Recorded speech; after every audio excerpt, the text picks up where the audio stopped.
Matt is our host this evening for an introduction to sign language part 2, and the first one was very popular and very successful and really enjoyable. And Matt is a gentleman that the Voice Cloud have worked with a few times in the past, and we've been delighted to welcome him back again to the Connections project. If I can just give you a little bit of information about the Connections project. It is a series of online interactive how-to talks, making a vast and broad range of activities accessible to people in the comfort of their own home through Zoom and YouTube. And we're very proud and pleased to say it's been funded by East Suffolk Council, so thank you to them. And without further much ado, what I'll just be doing is muting everybody and stopping videos for the time being, just so that there's no distractions from Matt and his presentation. And then at the end, I'll bring everybody back into the forum that would like to and is happy to have their camera back on and their microphone back on. If you think of a question, you're welcome to ask it at the very end, or you could put it in the chat function, which is at the bottom of the screen. You might need to move your cursor to find it, but right in the middle of the bottom line of your screen, you'll find the chat function, and you could put your question in there and I'll pose it to Matt at a convenient point. Or like I said, you're welcome to ask him yourself at the very end. So without any further ado, I'm going to say thank you very much and welcome back to Matt, who will begin his presentation for this evening. Thank you, Matt. It's okay. Just want to say thanks for having me back as well. Yeah, it's always good. Okay, so hello everyone. Hopefully everyone can hear me okay. So yeah, my name's Matt. I'm a Makaton tutor. So I teach sign supported speech and the use of symbols to support communication and language and literacy support as well. So that's what I do. My day job is as a trainer, so I do like lots of health and social care training around autism and dementia as well. But my main focus, really, my passion is with communication, and that's why I became a Makaton tutor in the first place, is because I saw the benefit in it for the people that I was working with. I used to work with adults with learning disabilities and autistic adults in health and social care settings. That's what I did for quite some time. So this is the first time I've been on here with the Voice Cloud, as Paul mentioned. So we did a Makaton or a introduction to sign language 1. We try not to use the word Makaton too much, just because they're very protective over their stuff, but I can't help but say it because I'm a Makaton tutor.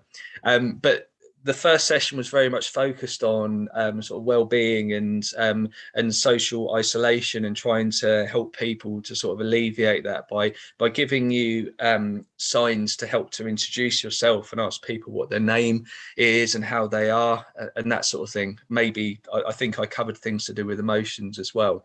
And for this session, I didn't want to do something very similar to that. I wanted to go in a little bit of a different direction. So what I decided to do for this was look at a different way that Makaton is used, or signing is used. I'll keep saying Makaton, can't help it. But basically this session is all about how Makaton, or signing can be used to support the telling of stories. Okay, so the story that I've chosen to work with today is some of you might have heard of it if you've got children yourself or grandchildren, is the Tiger Who Came to Tea. It's quite a popular children's story. If you haven't read it, hopefully it's not going to be a spoiler for you, but most people would have heard of it or had some sort of knowledge of it. Okay, so what I'm going to do is just share the screen for you, and yes, at any point if you've got any questions, feel free to put them in the chat box, and Paul, if you want to stop me at any time when you see me take a breath. I haven't done one yet, but if you see me take a breath, then please feel free to jump in with any questions. Cool. Right. All right, hopefully you can all see that on the screen. So we're looking at signing with stories, and like I said, I've picked the story "The Tiger Who Came to Tea" by Judith Kerr. Now, I picked this one on purpose because I just think I used to read this to my kids, and I just found it a fantastic story. And at the time, I wasn't really, I wasn't a Makaton tutor at the time, so I didn't actually use signs with it. But I always wondered, like, how effective it would be with this story. So The Tiger Who Came to Tea. Okay, so the things that we're going to be looking at in this session. So we're going to look at what actually a signed story is, what I mean by the term signed story. We're going to look at why support storytelling using signs. What's the point in doing it? I mean, why not just read a story using your voice? So we'll look at what the benefits of that will be. Then I'm going to start to introduce you into how to translate a story into signs, and this is basics. This is kind of like so that you can go away and maybe start doing this yourself. I could have chosen to sign the whole story of The Tiger Who Came to Tea to you, but I thought it was more beneficial to you to give you a few skills that you can take away with you. And I've just seen a massive spider in the corner of the room there. A few skills for you to take away with you so that you can maybe start doing this yourself, and give you an insight into sort of the where to start, really. That's where this bit comes in as well. So learning the first part of The Tiger Who Came to Tea. I'm not going to teach you all of it because we just wouldn't have time. But the last thing I'm going to do is give you a little bit of a direction to where you can go next with this. So look at available resources that you can access. Most of it's for free. Some of it might entail a little bit of a cost, but not much, so that you can start to, again, do this yourself and have fun with it, really. Okay, so that's what we're doing this evening. Okay, so first thing was, I said I was going to tell you is what actually a signed story is.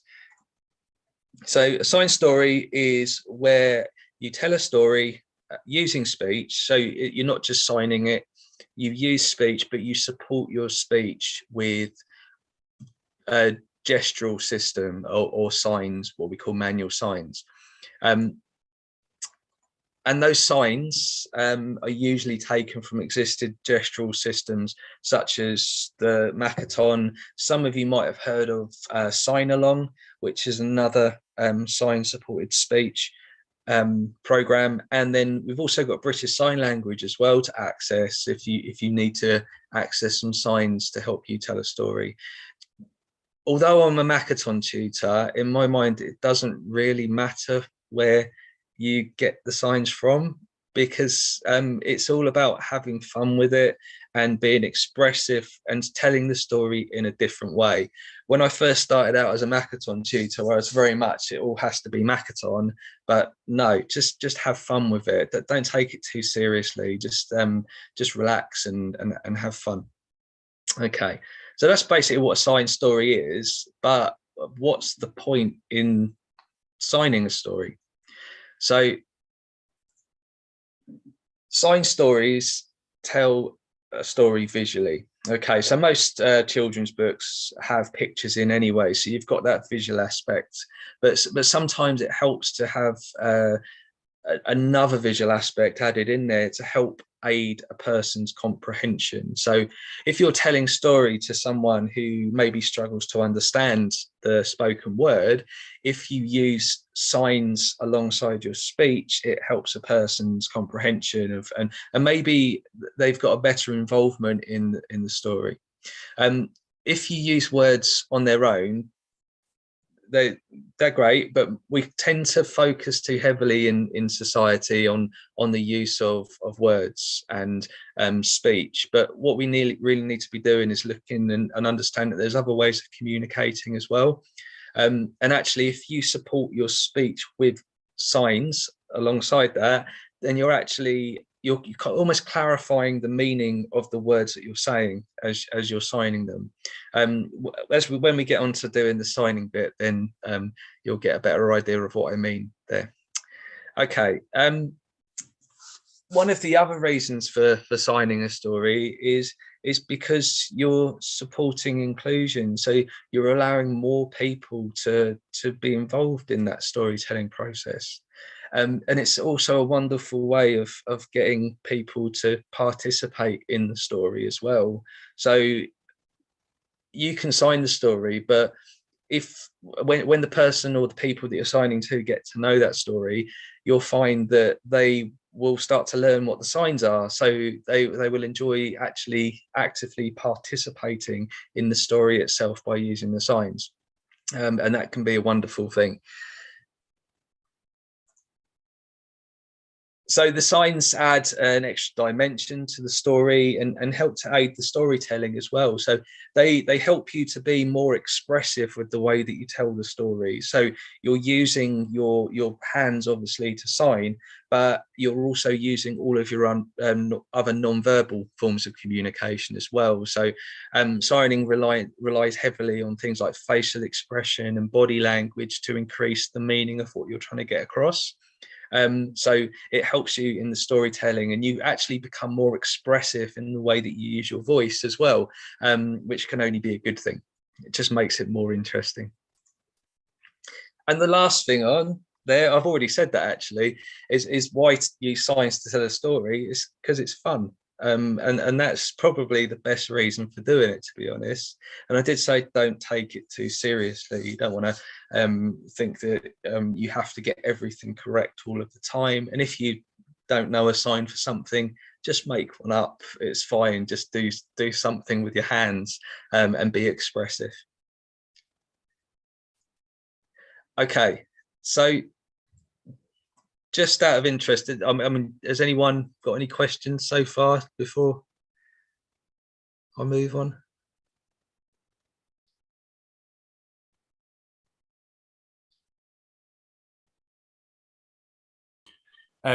From myself, Matt, sorry, it took me ages to unmute, but not a question as such, but I just more of an observation on your last point about just go for it, and if you don't know a sign for something, just try and express it and just make the communication possible, and I think it's so easy for us, maybe especially in this part of the world, to just to be all stuffy with it and think, oh no, I couldn't possibly do that. What if I mess it up? And it'll be a horrible gaffe if I use the wrong sign. But as you've alluded to, I think people in the deaf community, or in just the hard of hearing community, they appreciate the effort, even if at some point it might make them smile or have a little giggle. It's just an experience that's been shared, isn't it? And definitely. They definitely just appreciate that somebody has made the effort to communicate. And like you said, it's fun to try and do it as well.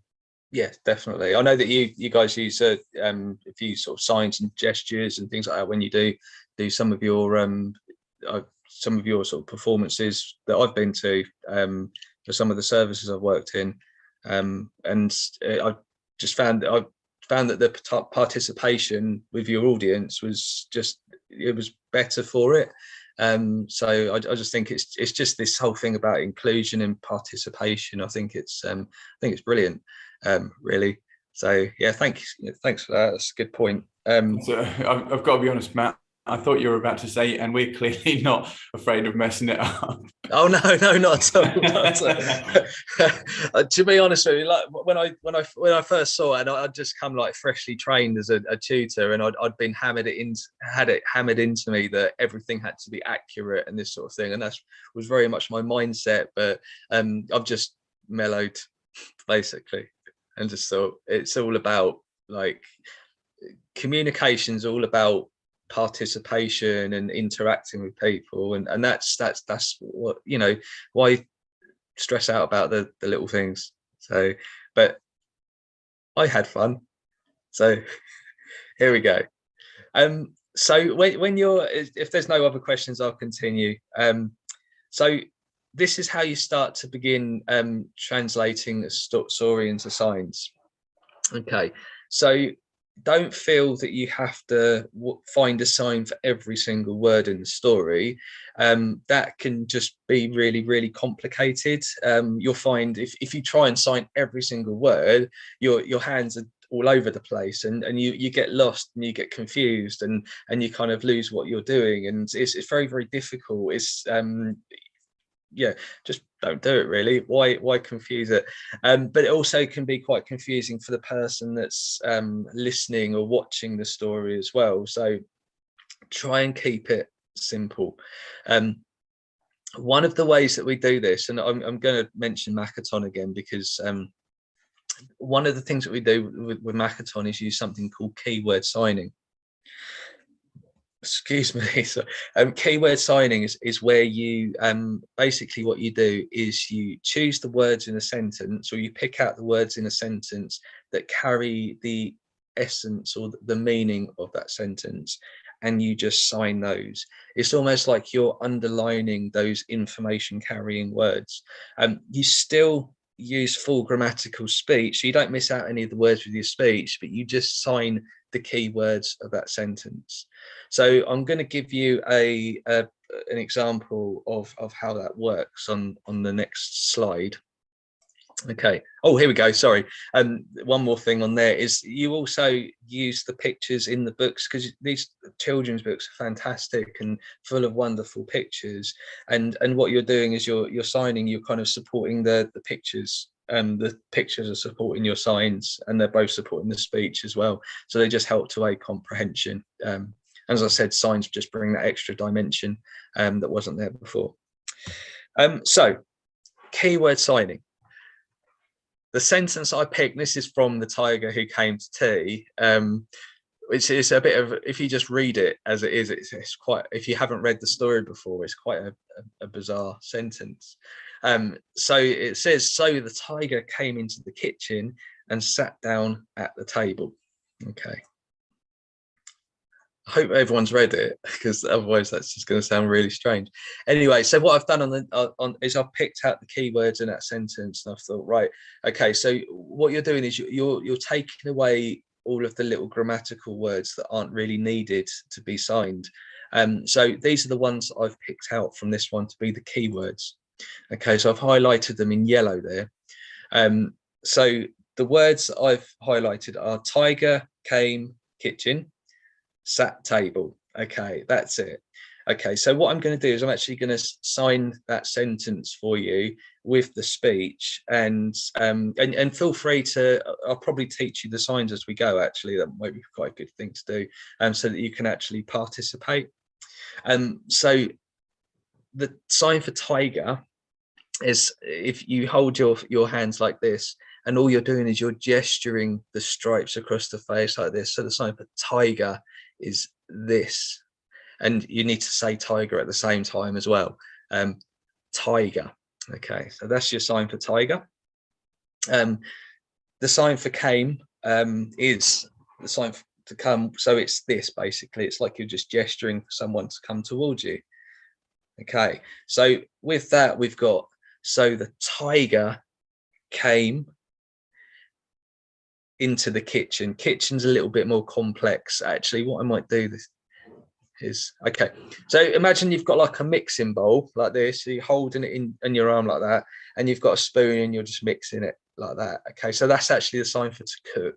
But when you're signing kitchen, you do this, and then with your index fingers on each hand, you draw a rectangle in front of you like this, and that becomes kitchen. Okay, so obviously I can't see you all joining in, so hopefully you've got that. So let's do what we've got so far. So the tiger came into the kitchen, and don't be afraid to do pauses while you finish your signs as well. Okay, and sat. Okay, so the sign for to sit is this. So you've got one hand over the other. Okay, and all you do is you gesture a small movement down towards where a seat might be. So sat like this, sat. And table, nice easy one. So you've got two flat hands like this, and all you're gesturing is the top of the table, and then turn your hands so they're palm to palm like this, and just do the legs of the table as well. So just going to try and sign that again for you, and feel free to join in as well. So the tiger came into the kitchen and sat down at the table. Okay, and there you have your first sentence. And it's not the first sentence in the book either. We'll just do that one more time and feel free to sign along. So the tiger came into the kitchen and sat down at the table. Okay, there we go.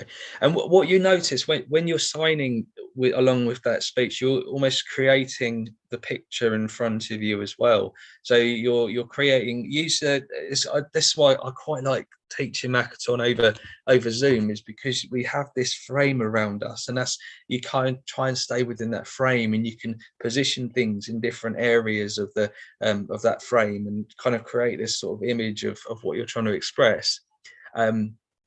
So anyway, that's what keyword signing is. Okay. It's fairly simple, but it is just a case. Obviously, you've got to know the signs in order, or you've got to have some idea what the sign might be in order to know what to sign when. But the first step in signing a story is to identify the keywords in the sentences, and then you can deal with the signing after that. Okay. Here we go.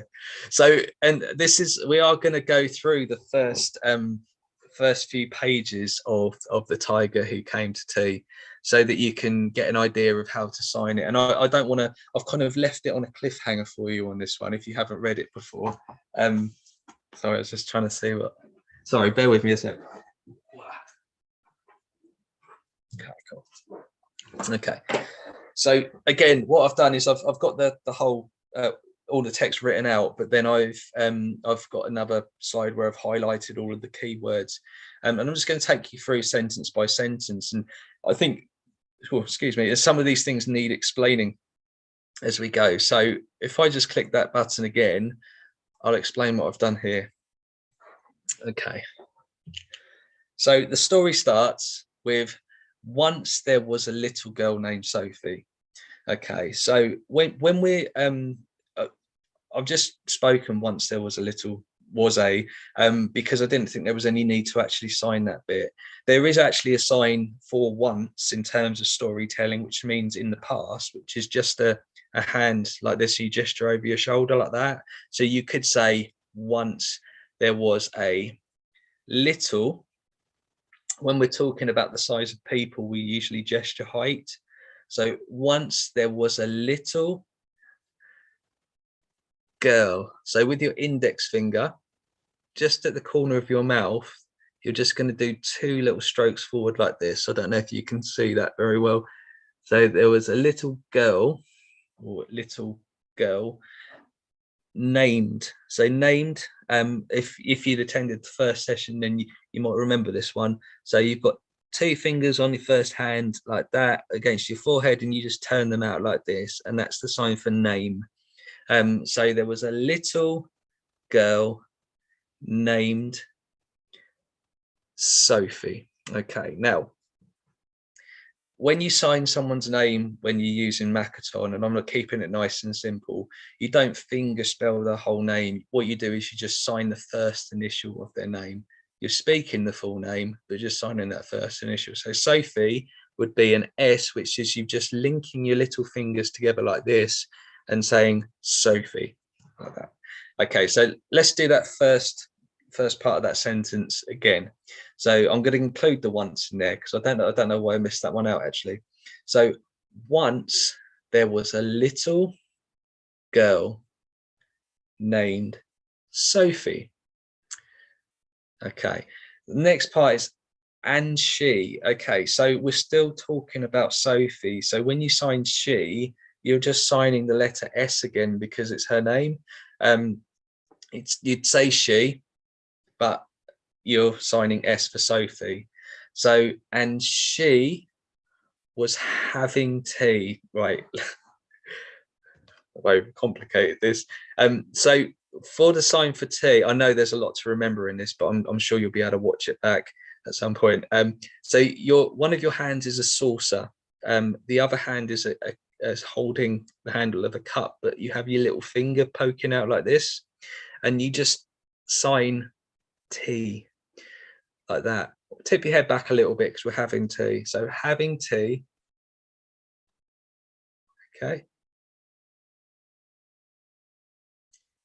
With, if you just have a look at my hands there, with her mummy. Okay, so the sign for mummy is a flat hand like this, and you're just tapping twice with 3 fingers of the other hand like that, and you're signing mummy. And we know the sign for kitchen there. I will go back over this as well, so don't worry. So the kitchen, remember, being this one. Well, I see someone in the waiting room there. Okay, so I'm just going to go back over that. I'm going to do it nice and slow so you can kind of keep up as well. So let's go with once there was a little girl named Sophie, and she was having tea with her mummy in the kitchen. Okay. Hopefully you've got it so far. Don't worry if you don't get it. Like I said, you'll get an opportunity to watch this back at some point as well, so you can get those. Okay. This is where we get a little bit of expression going on. So the sign for suddenly. Okay. So it's suddenly. So you've got your hands out in front of you like this, and they come out like that. So you splay your fingers out. But remember, facial expression is quite important there because it's a surprise. So suddenly there was a ring. So you're just doing an index finger around your ear like that. And the sign for door is this. So you place your hands like that, and you just open and close like that. So it's suddenly there was a ring at the door. Okay. So we'll just go over that first one again, that first page. Okay, nice and slow. So once there was a little girl named Sophie, and she was having tea with her mummy in the kitchen. Suddenly there was a ring at the door. You see, we're starting to build the tension now. Okay, so the next page, and please, if anyone's got any questions, please stop. Okay, let's see if we can get through this first part of the story. Okay, anyway, so there we go. I've just highlighted the words for you there. So we know the sign for Sophie, and we know the sign for mummy. So it's Sophie's mummy said. Okay, so it's just an index finger from the corner of your mouth in a direction, so just away from you. Okay, so Sophie's mummy said, I wonder, so it's just an index finger on your temple going around in circles like that. So I wonder who that could be. Okay, again, it's that index finger, but it's away from you like this, and it's going around in circles. So let's just do that bit again. So Sophie's mummy said, I wonder who that could be. Okay.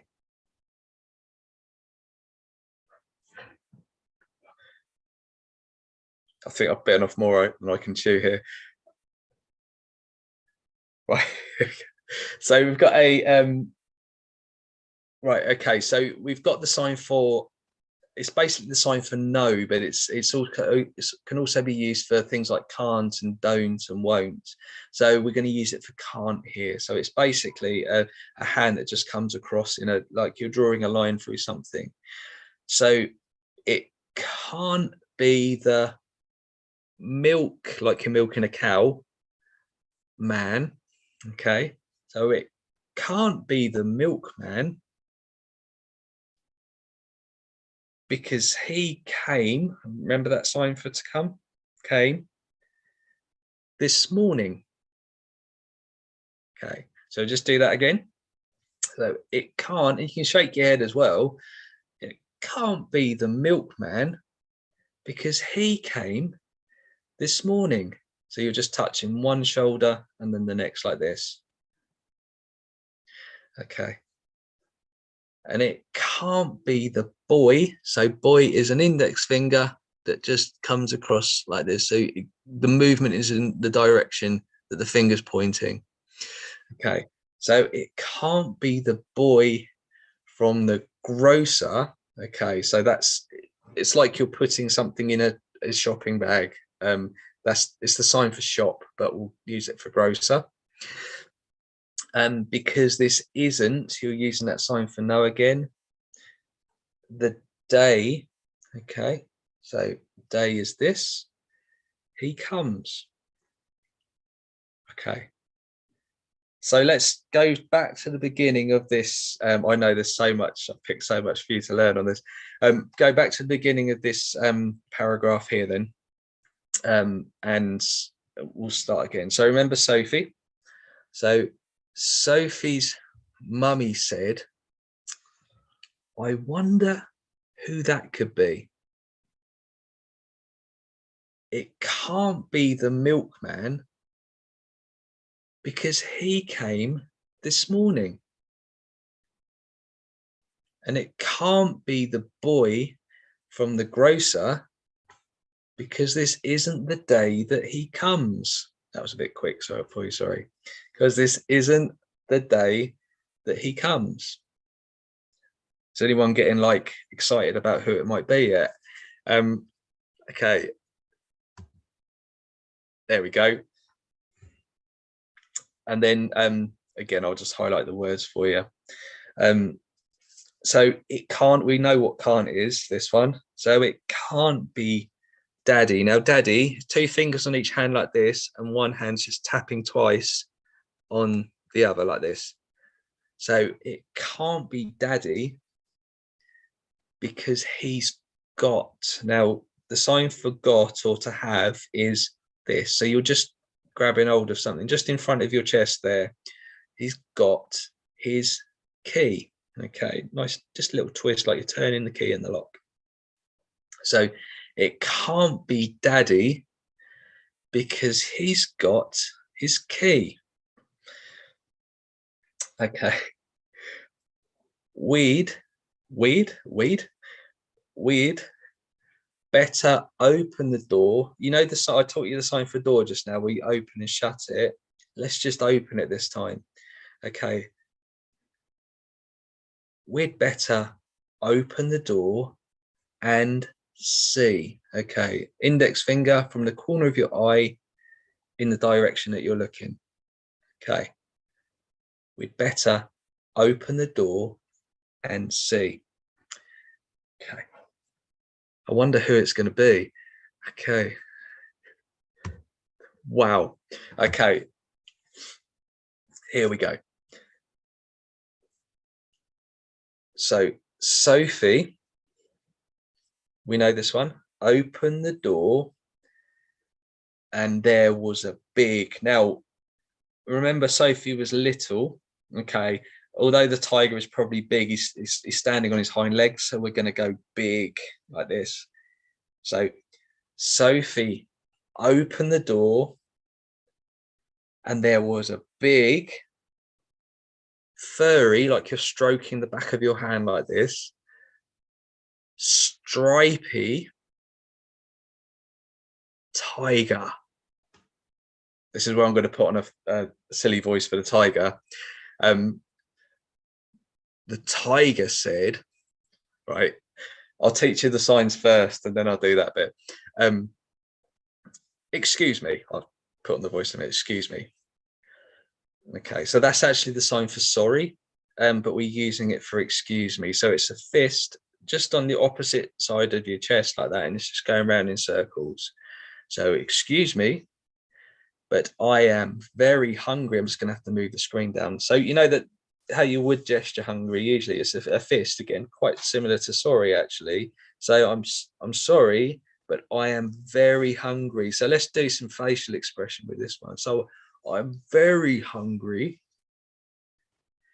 Do you think that I could have tea with you? Okay, I'll do the voice for you now. Again, if you can't follow or keep up, then you'll be able to access the recording. So we'll go from the top of this one. So Sophie opened the door, and there was a big, furry, stripy tiger. The tiger said, "Excuse me, but I am very hungry. Do you think I could have tea with you?" There we go. That's things I do. Right, okay. It's not quite finished yet because I wanted to leave you on the cliffhanger.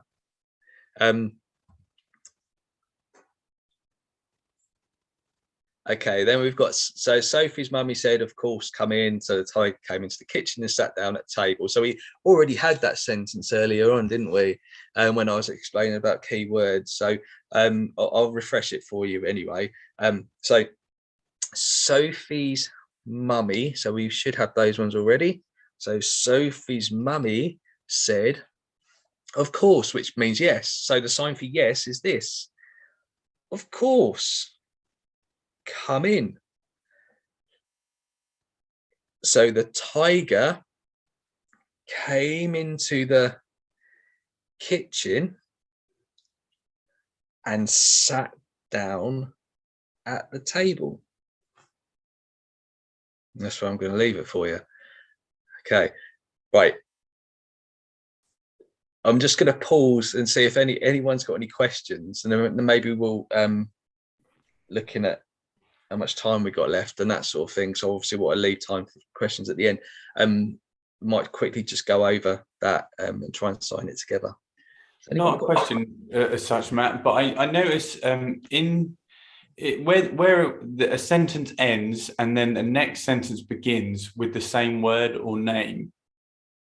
And I notice you're managing to show a differentiation. So for instance, if one sentence ended with Sophie and then the next one began with Sophie, and are you simply just dropping your hands to show that it's not a continuation of that word, if you know what I mean? I'm just trying to find the example because I don't even know I'm doing that, to be honest. Okay, yeah, I guess I am. Yeah, possibly. I didn't know I was doing that. So you're saying that there is almost like the full stop, or or the comma. Exactly. And I know in the past I've been guilty of perhaps holding the signs too long. Okay. Because as I'm verbally speaking something, I'm forgetting that I'm still making the sign, and in a similar situation, I've had to. You then get into that awkward position of apologizing because you're trying to explain why you're still holding the sign, and then you're still holding the sign, and you still haven't addressed the fact that you need to move on to the same sign. But you did, yeah, you did. It was super relaxed, but it was nice and definite and obvious that you'd stopped that sign and you'd started a new sign. I think sometimes just slowing it down as well. I think you kind of then you break it up into smaller chunks anyway. So you kind of, I guess you probably naturally drop your hands at that point. And obviously you're having the pause with your voice as well. If I go back to the beginning and just let's have a look. So so once there was a little girl named Sophie, and she, is that what you mean? She was, that sort of thing, was having tea. Okay. And I think if you just break because some of them are quite long sentences anyway, and I think some people it might be quite difficult for them to process all that in one go. So I think having those nice long pauses in between does break up where you've got a comma or a full stop just to to allow time to process as well. But I didn't realize I was doing it, to be honest. No, that's another good tip, actually. So taking the time doesn't just aid the storytelling, it also aids the story understanding. Oh, definitely. Yeah, 100%. Yeah, definitely. With any if someone with any communication difficulties, or if there's impaired understanding in any way, I think the more time you give people to process the information, the better, really. I think, and to be honest, it helps you as a signer as well. And when you're trying to, it gives you time to think about what to do next. And yeah, so it helps everyone. I think there is a common sort of, you might see some of the, like if you go on YouTube and look at signed stories, you'll see people signing stories on there, but they do tend to sign incredibly fast, and they almost try and sign every single aspect or word or grammatical word in the story, and it's very confusing to watch. So it's just keeping it simple, I guess. Yeah. Matt, I don't want to railroad you. I just wondered, would you have time to sign everything without the words there, just so that we get the you on full screen? Oh yeah, of course, yeah. What, you want me to tell a story? Well, yeah, I'm feeling a little bit sleepy now, Matt, and I'd love a little bit. Yeah, no, just so that we get those signs in the full image. Now that we know the story that you're telling, okay. Because I've got you on my laptop, but I don't know if anybody had you on an iPad, for instance. The thumbnail of you I actually see what you mean. No, I totally get that. Yeah, let me just quickly find the story, because obviously I've got to take it off my screen. Oh, fair enough. And I do know the story, but it's I found it. Right, okay.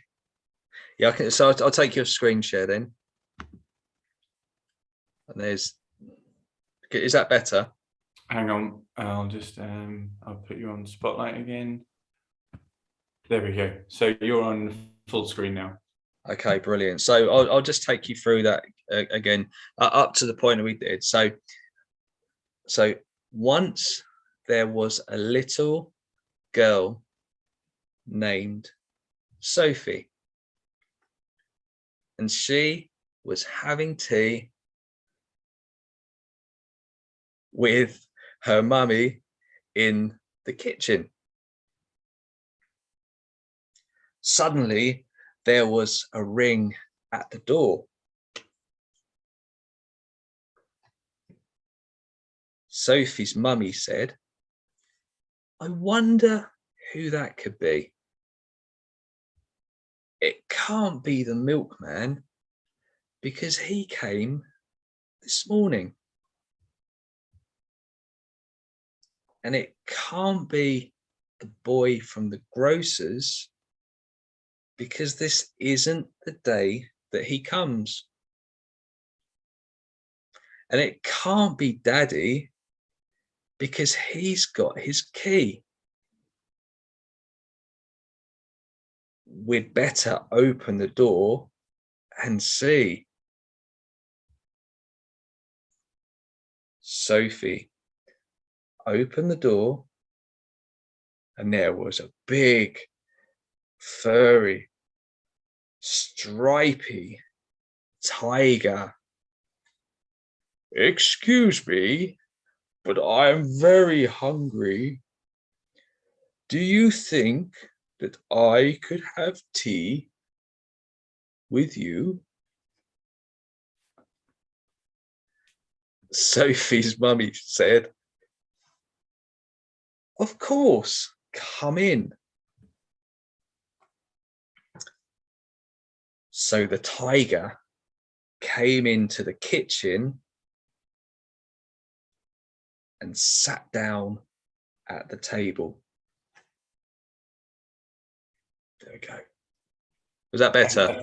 Oh, much better, thank you.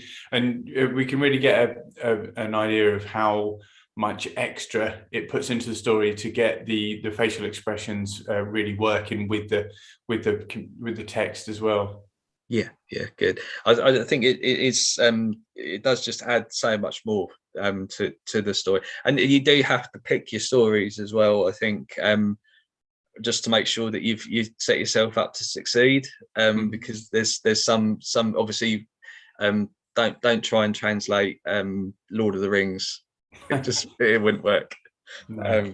And you haven't got all the pictures in there either. But children's books are fantastic for signing, because you're kind of already set up for that in a way. Not that they were written with signing in mind, but and you don't feel worried about changing the words a little bit to make it easier to sign. It doesn't matter. You can still tell the story even if you miss out a sentence, or just rearrange the words in a sentence just to make it easier, and easier to understand for someone else. But so yeah, hopefully that was entertaining for all of you and you enjoyed my tiger voice. So am I right to go back to my... Yes, thanks ever so much for that, Matt. I mean, there's not much left on the PowerPoint, really. It's just basically giving people a clue on what to do next, or where to access things next. Let's just go back to... Okay, where to get useful resources to get you started with this. So obviously, if you don't have access to children's books, just go to the library and get them. There's, you can spend hours in the reading children's books in the library, or just borrow them. But some of you might have children or grandchildren that have these books anyway. So yeah, go to the library if you haven't got them. Right. Now, I'm not trying to sell anything from the Makaton website, but I bought the signs for the Tiger Who Came to Tea today for £1.60 from the Makaton charity website. So if I can just share that with you, if I just get my web page up there, or no, that's not the right one. So basically what I did is I went to the Makaton website. And you do need to just open like a free account on there just to get access to some of the stuff that's on there. But if you go to the shop section there, and where it says stories, songs, and by the way, songs are fantastic to sign with as well. So just bear that in mind. But nursery rhymes and things like that. But also there's lots of popular songs that have been translated into signs. But go to the stories, songs, and nursery rhymes section. And then if you're interested in the children's book side of things, if you look using Makaton with that bit there. So if I click on that,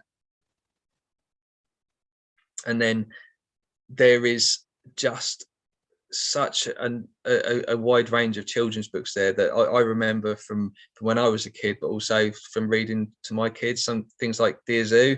I mean, that's a really, really simple story that you could maybe get you going straight away.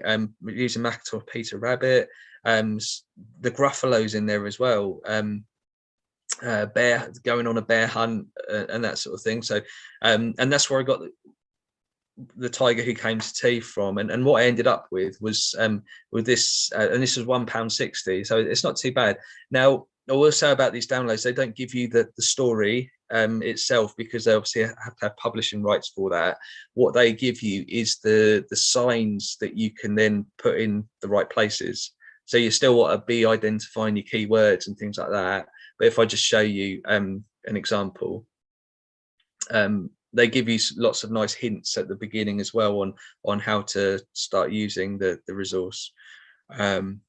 Anyways, well, the difference between animals and people eating as well is quite important, because obviously a tiger is not necessarily going to pick up a cup and drink like that, and it's probably not going to eat like that either. So you have to like do almost like an appropriate mime of an animal eating to aid understanding. But here we go.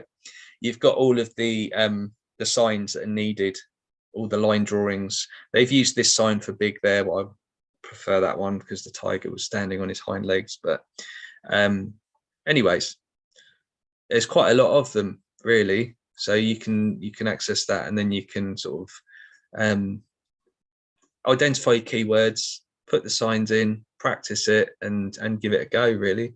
So there's that one.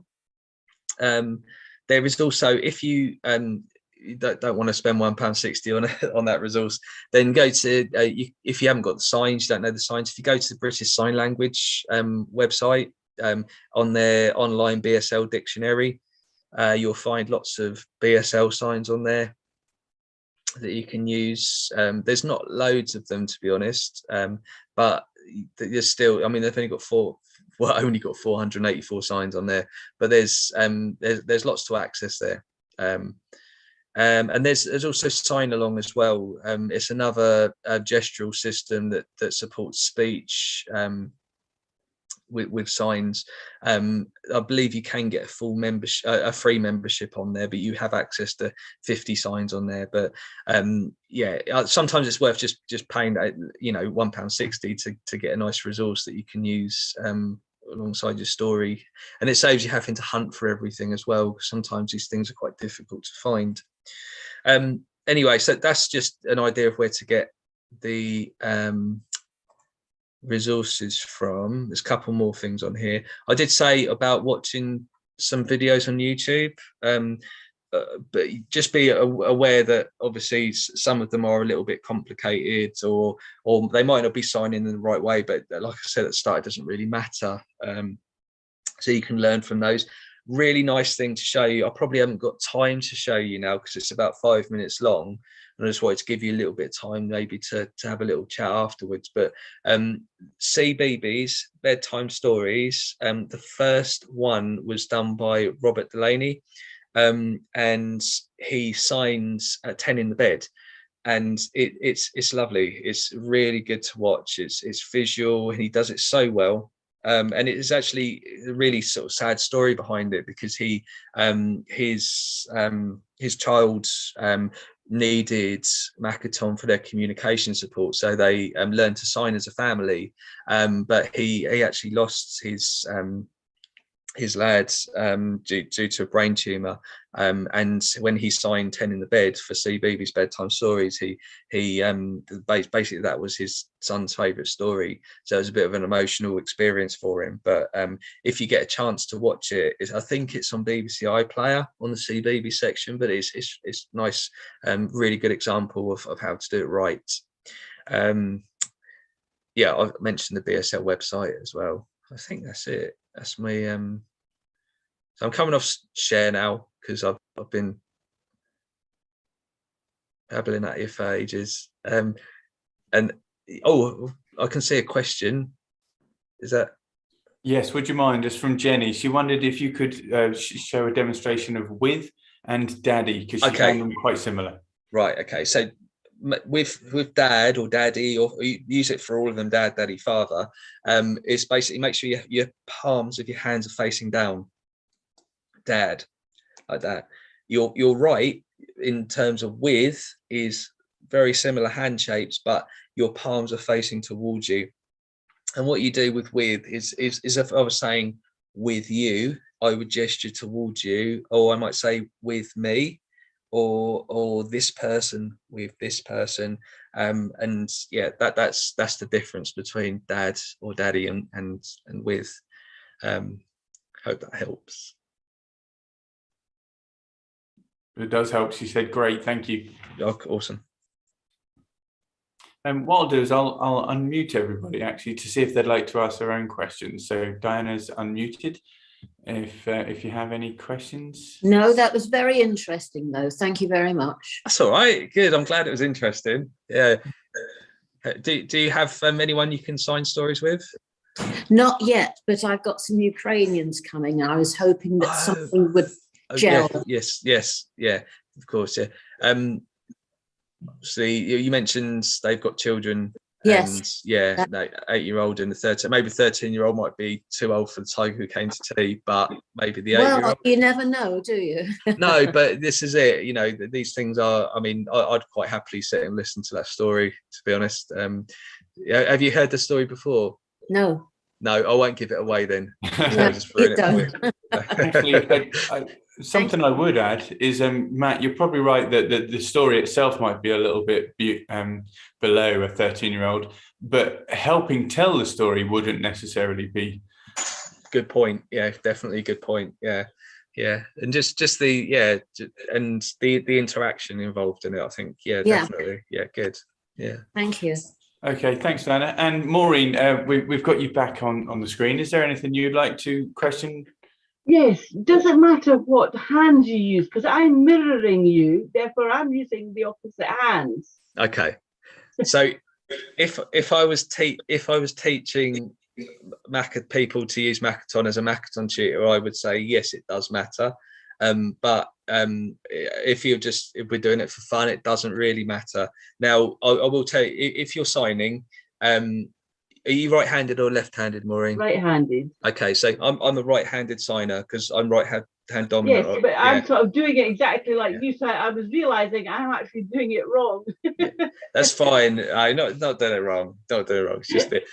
So it is basically if you are right-handed, you're a right-hand dominant signer, which means this hand does most of the work. This is known as your passive hand, your left hand. Yeah. If you're left-handed, it's the other way around. You're left-hand dominant, right-hand passive. Mm-hmm. So you just like, for example, the sign for the passive hand sort of plays a supporting role in a lot of the signs. So like mum, for example, dad, the movement's done with the I was doing it like that because I was on the same side as you. Yeah, it's fine. Yeah, I like I say, on a sort of formal Makaton course, I would have explained that, and I'd tell people off for it. But basically, the worst thing that would happen, Maureen, is someone might confuse you for a left-handed person. Yeah. And when you're signing stories, it doesn't matter. Okay, thanks, Maureen. Thank you. And I'm going to bring Carly back into the screen. Carly, can you hear us? Or rather, I can hear you, yeah. Excellent. Was there anything that you'd like to bring up? No, not really. Just been really interesting. I learned what you were doing. Hopefully I can use some for like my job, what I do as a carer. Yeah, good. Oh, you're a carer, are you? Yeah. Adults? Yeah, adult elderly care. I've got a couple of clients that are deaf. I just wanted to ask, how I'm quite new to signing. How could I like speed up? I've got like a little sheet with pictures on with the letters and that. How could I sort of speed it up a little bit? Oh, what do you mean, like signing? What in terms of learn more or speed up your signing? Speed up my signing. Okay, I'd say don't. I'd say, I mean, it depends what you're doing. If you're signing like British Sign Language with someone who's deaf, who uses it as their natural language, then yeah, you want to become more and more fluent. But if you're doing it because you're working with people that have like impaired understanding, you want to keep it kind of nice and paced and slow and that sort of thing. But if you want to become more fluent and that sort of thing, it's practice, and that's all it is. I mean, you can I mean, have you got access to like enough signs so that you can sort of practice? Or I mean, I can get access to them, but I've got like a little sheet that I carry about with me just to make sure that I don't say something that I shouldn't, because they are deaf and they use that all the time. Sign language. Okay. So you're using sign language, yeah? That's BSL, British Sign Language, is that right? Yeah. Yeah. Okay, that's fine. Yeah. I mean, if the what best way that I take it they use BSL themselves, yeah. Yeah, they do. Yeah. Yeah. And the best way is just put yourself out there and practice, and if it's like learning any language, like the best way of learning that language is to be around people that speak that language and kind of force yourself to do it, I suppose. That's the best way of becoming more fluent rather than faster. I'd say more fluent is what you're looking for. Does that help? That do. Thank you very much. Okay, thank you. Brilliant. Thanks, Carly. Thank you. And who else? I'm going to unmute Sue. Sue joined us just after we'd started. Hope you're well, Sue. Was there any questions you had for Matt? No, I don't think so. I thoroughly enjoyed it. I apologise for joining late. I'd remembered the Zoom session, but I'd forgotten to charge my tablet. Oh no! Oh, So that's that must have been a panic. Yes. Well, Yeah. I couldn't get on it immediately, but anyhow, then I did join you. So I'm surprised if Paul says I joined you shortly after you started. But anyhow, I seem to, join in. Being diplomatic, actually. Oh, right, okay. No, I thoroughly enjoyed it, and I've learned a lot tonight. And yeah, thank you very, very much. Good, and I'm right in thinking, Paul, that still have access to the recording. Absolutely, yeah. Well, once we've had a chance to trim the video down to the actual presentation, we will send out links to everybody that registered their email with us beforehand, which everybody did, which is how we got the initial link out to you. And yeah, that'll be available. And also what we will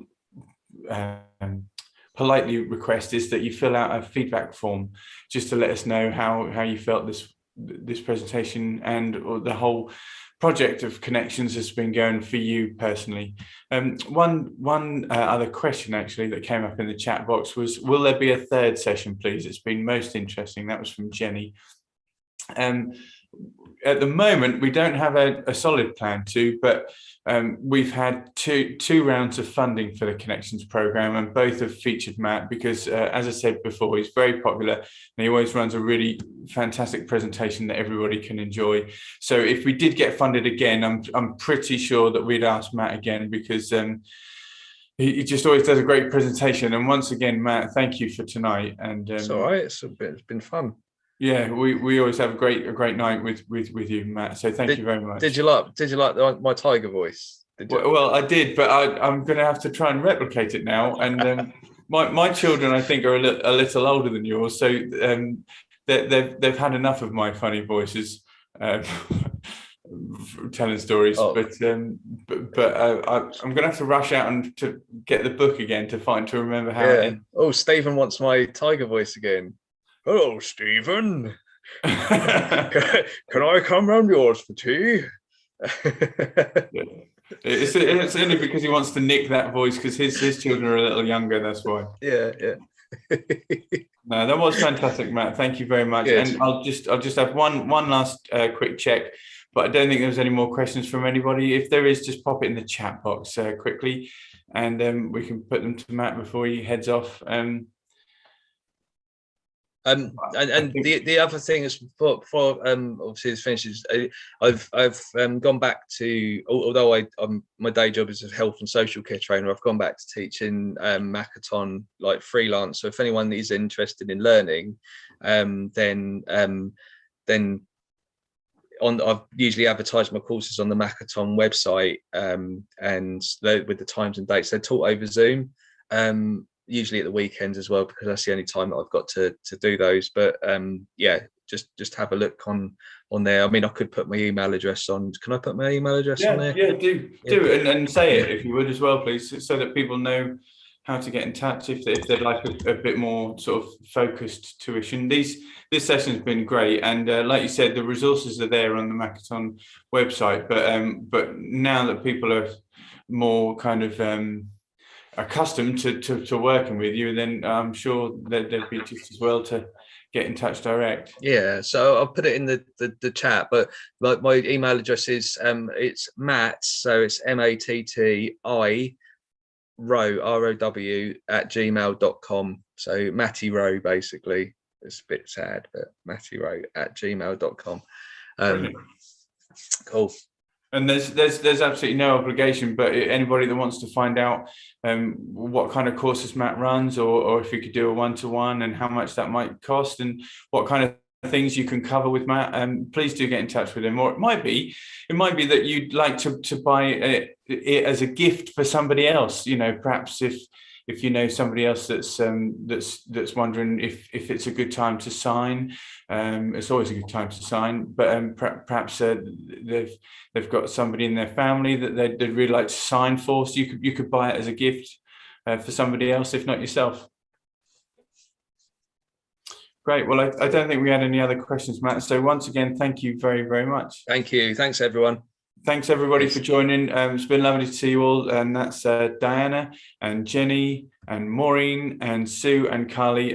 Thank you all very much for joining us tonight on this Connections presentation called An Introduction to Signing Part 2 with Matt. Thank you, Matt. Right. Good night, everybody. Goodbye. Bye.